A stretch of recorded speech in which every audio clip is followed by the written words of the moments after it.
তো hello guys, welcome আমার আরও একটি ছোট্ট ব্লগে। আজকে আপনাদের সাথে শেয়ার করব চিকেন কিমা রেসিপি। চিকেন কিমা বানানোর জন্য প্রথমে নিয়ে নেব নারকেল, তিল এবং সিনেমান।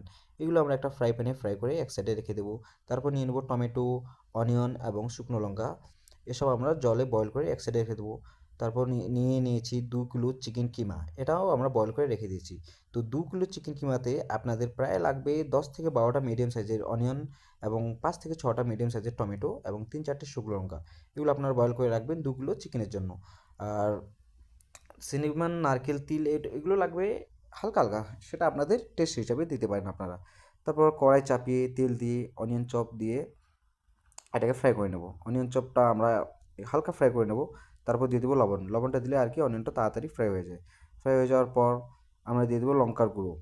অনেকে দেখবেন যে অনিয়নটা ব্রাউন করে তারপর মশলা দেয়, কিন্তু আমরা না, আমরা একটু হালকা কুক হইলে দিয়ে দিই। এটা আমাদের আমাদের হিসেবে আমরা বানাই আর কি। তারপর দিয়ে দেবো চিকেন মশলা। চিকেন মশলার পর দিয়ে দেবো আমরা গরম মশলা। গরম মশলার পর হালকা অ্যারোমেটিক পাউডার অ্যান্ড হালকা হলুদ।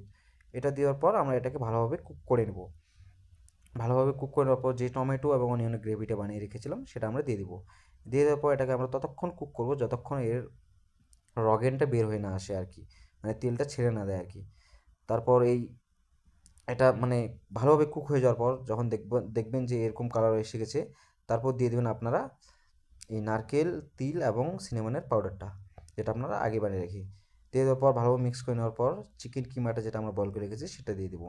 দিয়ে দেওয়ার পর যেই বড় বড় চিকেনগুলো আছে, মানে যেগুলো বড় বড় একটু থাকে, সেগুলো আমরা একটু গুঁড়ো গুঁড়ো করে নিচ্ছি।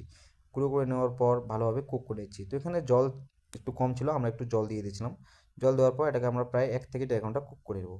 1-1.5 ঘন্টা কুক হওয়ার পর দেখবেন আপনারা এর উপরে একটু তেল ছেড়ে দেবে, তাহলে বুঝতে পারবেন যে এটা হয়ে গেছে। তো এটা খুবই সহজ, আপনারা ট্রাই করবেন। Thank you.